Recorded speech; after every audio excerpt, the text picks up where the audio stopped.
Hola, ¿qué tal? Y bienvenidos de nuevo al canal Electrones Reciclados. Vamos a llevar a cabo un pequeño intermedio, después de las últimas lecciones en las que hemos visto las propiedades de los grupos. Bien, en este caso, si no queréis seguir con las siguientes lecciones, no hay ningún problema. Aquí solo vamos a hacer un pequeño spoiler de lo que veremos más adelante, sobre todo de la utilidad del análisis por teoría de grupos de las vibraciones moleculares. Vamos a llevar a cabo un nuevo tipo de representación. Esta nueva representación, que lleva un enfoque diferente a lo que hemos llevado a cabo en las últimas lecciones, es tal que vamos a representar con un vector los enlaces oxígeno-hidrógeno de la molécula de agua. Bien, este primer vector, para este primer enlace, es el vector OHA, mientras que este vector de aquí es el vector OHB. Además, utilizaremos unos ejes de coordenadas, que los he puesto aquí al lado de la molécula de agua, pero imaginaroslo centrados sobre esta molécula, de tal manera que esta es la dirección Z, esta es la dirección Y, y perpendicular al plano de la transparencia, la dirección X. Además del elemento identidad, la molécula de agua, sabemos que pertenece al grupo C2V y tiene tres elementos de simetría además de la identidad. Un C2, un sigma IZ y un sigma XZ. Bien, vamos a utilizar matrices para representar, recordar, los cambios en las posiciones de los vectores. Por ejemplo, vamos a ver un ejemplo muy sencillo. Si aplicamos la identidad sobre los dos vectores OHA y OHB representados, como vemos, con un vector columna, el vector de transformación de estos dos vectores mediante la operación E se corresponde, como veis, a una matriz de identidad de 2 por 2, de tal manera que 1 por OHA es igual a OHA más 0 por OHB es igual a OHA. ¿Qué pasa con el eje binario C2?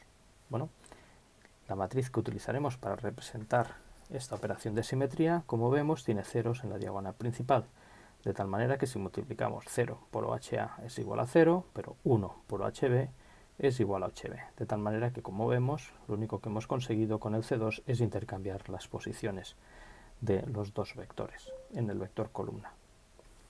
El plano IZ, como vemos, no intercambia ninguno de los dos vectores, de tal manera que otra vez vuelve a ser, como vemos, la matriz de esta operación de simetría una matriz de identidad con dos unos en la diagonal principal.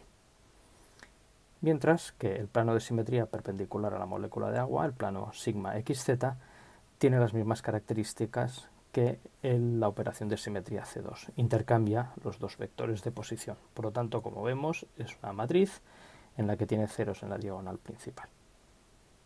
Ahora utilizaremos, como hemos hecho en lecciones anteriores, estas matrices como representaciones y las pondremos dentro del esquema del grupo puntual. Por lo tanto, la representación, ya sabemos que utilizamos la letra gamma para las representaciones de los dos enlaces OH, lo tendremos como estas cuatro matrices que tenemos aquí. ¿De acuerdo?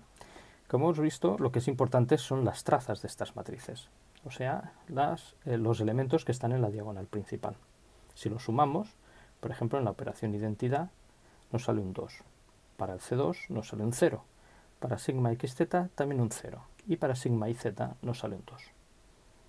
Como vemos, esta es una representación reducible, porque, tal como vemos aquí, sería la suma de dos representaciones, una totalmente simétrica y otra que tendría, como vemos, menos unos en las operaciones de simetría C2 y sigma XZ. Por lo tanto, la representación de los enlaces, en este caso recordar que hemos utilizado unos vectores de manera arbitraria sobre estos enlaces, se corresponde con la suma de dos representaciones. En la siguiente lección vamos a ver cómo ampliar todo este conocimiento, es decir, podemos coger todos los enlaces de una molécula, estudiarlos mediante todas las operaciones de simetría del grupo puntual al que pertenece esta molécula y después veremos un algoritmo para descomponerlo en las representaciones irreducibles correspondientes. Y a posteriori veremos qué significa esta descomposición, qué significan estas representaciones, gamma V1 y gamma V2, en el conjunto de las vibraciones, por ejemplo, de la molécula de agua. De momento nos contentamos con ver de que podemos utilizar las representaciones, en este caso arbitrarias, de unos vectores sobre los enlaces y el significado que tienen en la teoría de grupos.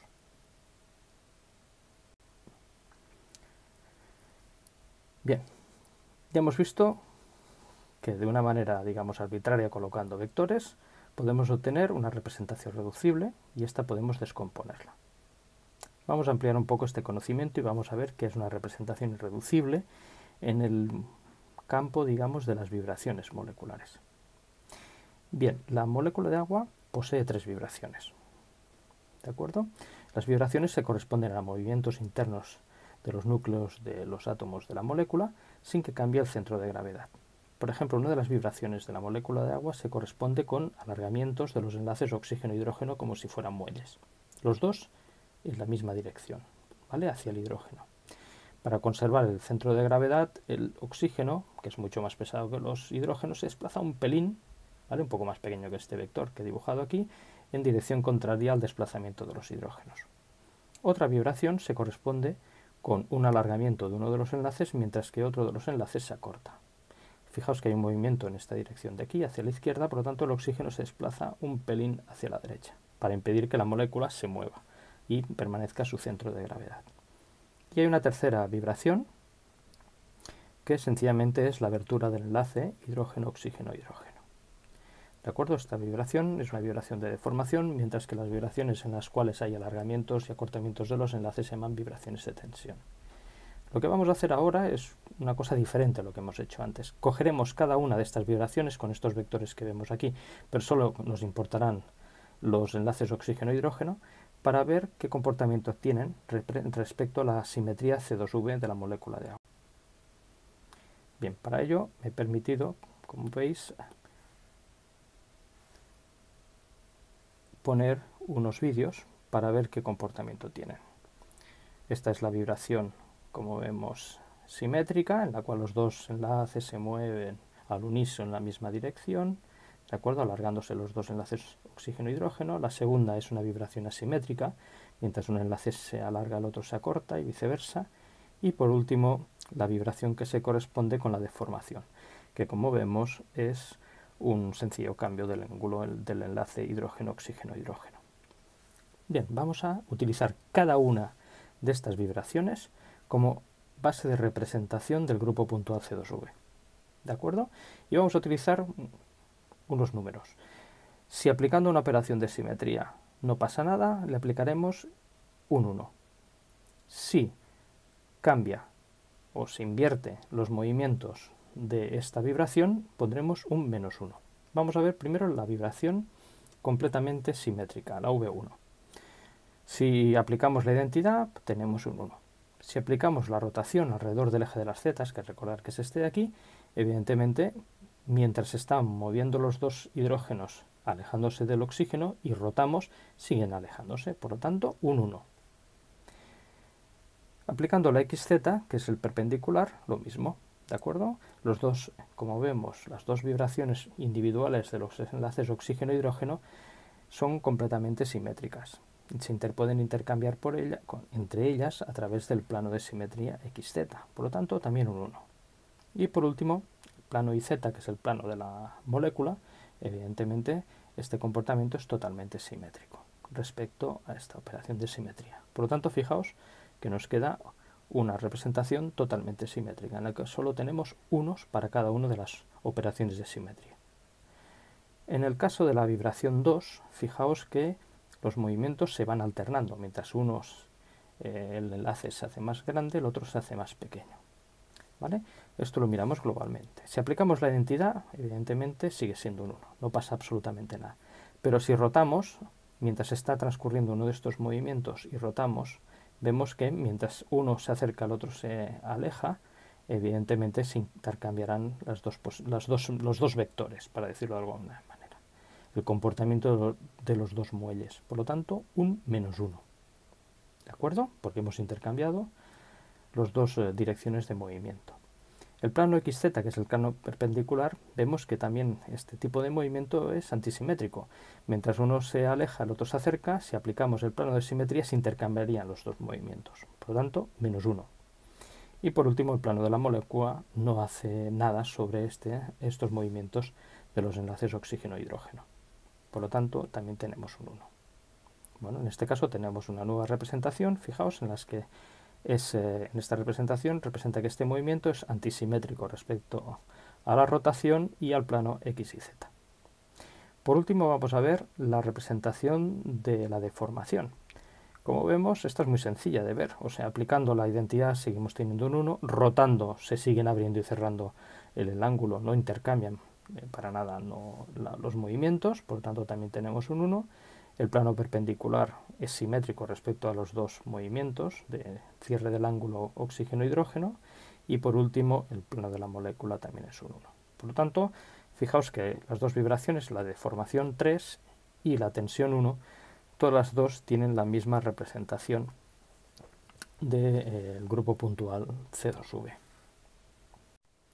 Bien, llegados aquí, lo que vemos es que podemos utilizar enlaces para llevar a cabo representaciones, que en algunos casos nos dan, por ejemplo, representaciones reducibles, que se pueden descomponer en otras representaciones más pequeñas o llamadas irreducibles.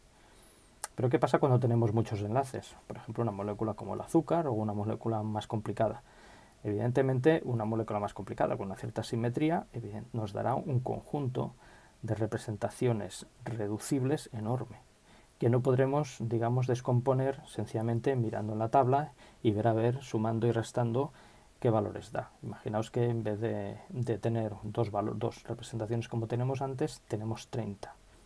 Evidentemente el trabajo sería muy arduo. Por lo tanto, hemos de ver un algoritmo que nos permita descomponer de una manera, digamos, rigurosa una representación reducible en representaciones irreducibles.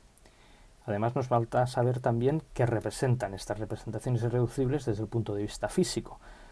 ¿Vale? Vemos que las vibraciones se pueden representar como, valga la redundancia, representaciones del grupo puntual correspondiente. ¿De acuerdo? Eso todavía nos falta un poco más de, digamos, de álgebra y matemáticas de la teoría de grupos para poder utilizar, digamos, estos algoritmos. Por lo tanto, os invito aquí a que paséis a ver la siguiente lección en la que acabaremos de ver las representaciones y su descomposición. Nos vemos. Hasta la próxima. Si os ha gustado este vídeo, darle al like. Si, como os he dicho en otros vídeos, veis vosotros que hay algún error en estas transparencias, me lo comuniquéis, que yo las volveré a grabar sin ningún problema. Muchísimas gracias. Hasta la próxima.